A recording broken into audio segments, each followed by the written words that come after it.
nampianariko anao kony mankafy irelany jiry rehefa matiny masoano matiny masoano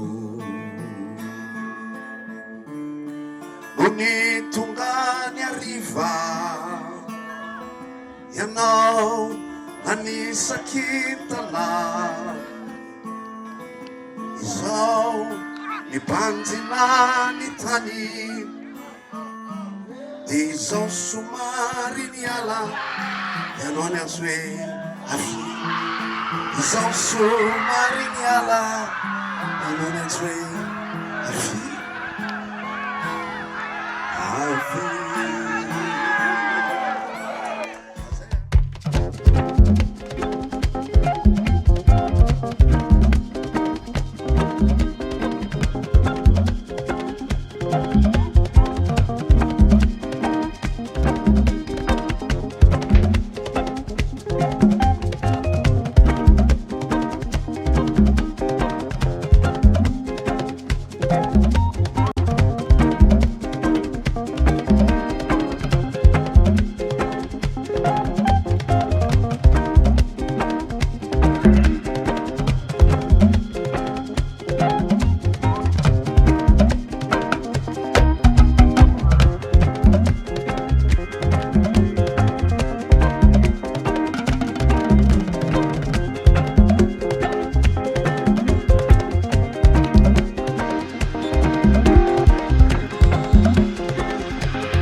Ça veut dire ici, c'est comme on fait une lutte de taureau au niveau de la famille, la traduction littérale, ça veut dire qu'on ne va pas encenser les vainqueurs et non plus on ne va pas blâmer les vainqueurs. Tout ça c'est pour renforcer toujours notre amitié.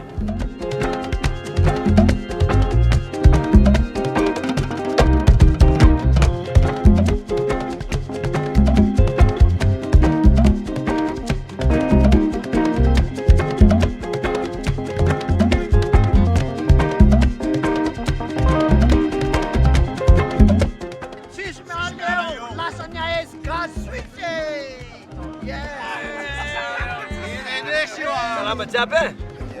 Saya Ismail Kasih tanah Rui. Yo, dan kami nama sikap. Tournoi René c'est ici à Vichy. À saya, dans des terrains c'est une chance. On n'a pas eu de chance de bon tournoi.